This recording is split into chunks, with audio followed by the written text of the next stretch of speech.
സാന്ത്വനം 2ാം ഭാഗം പുത്തൻ പ്രൊമോയിൽ നമുക്ക് കാണുവാൻ സാധിക്കുന്നുണ്ട് കേട്ടോ. നമ്മുടെ ആര്യനെയും ഇത്രയും കാണാൻ നമ്മുടെ ഗോമതി സ്റ്റോഴ്സിൽ ബാലന്റെ വലം കയ്യാൻ നിൽക്കുന്ന ആ ഒരു ചേട്ടൻ വന്ന് കാണുന്നത് ഇവരെ.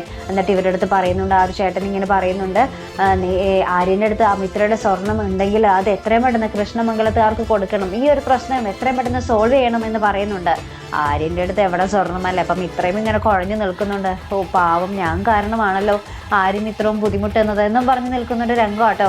അപ്പുറത്ത് നമ്മുടെ ദേവമംഗലത്താണെങ്കിൽ ഇങ്ങനെ ഫുഡ് കഴിക്കാൻ എല്ലാവരെയും വിളിക്കും. അപ്പം ഗോമതി അറിയാതെ ആര്യ, മിത്ര, വേഗം വാ, മീനാക്ഷി അവരെയും കൂടി വിളിക്കുക ചോറ് തിന്നാന്നൊക്കെ പറഞ്ഞൊരു രംഗമാട്ടോ. അപ്പോൾ നമ്മുടെ ഗോമതിക്ക് അങ്ങോട്ട് മനസ്സുകൊണ്ട് ഉൾക്കൊള്ളാൻ സാധിച്ചിട്ടില്ല ആര്യനും മിത്രയും ഇപ്പോൾ തങ്ങളുടെ കൂടെ ഇല്ല എന്നുള്ളത്. അപ്പം നമ്മുടെ ബാലനെ ഇവളെന്താണ് ഈ ചെയ്യുന്നത്, ആരെയും വിളിക്കുന്നത് എന്നിങ്ങനെ നോക്കുന്നു, നമ്മുടെ ഗോമതിയെ നോക്കുന്നുണ്ട്. അപ്പോഴാണ് നമ്മുടെ ഗോമതി, അയ്യോ അവരിവിടെ ഇല്ലല്ലോ, വേറെ വീട്ടിലാണല്ലോ എന്നൊക്കെ ഓർത്ത് നിൽക്കുന്നൊരു രംഗമാട്ടോ. പിന്നീട് ഗോമതി ഇങ്ങനെ ഭക്ഷണത്തിന് മുമ്പിലിരുന്ന് ഇങ്ങനെ കരയുന്നൊരു രംഗമാട്ടോ നമുക്ക് കാണുവാൻ സാധിക്കുന്നത്.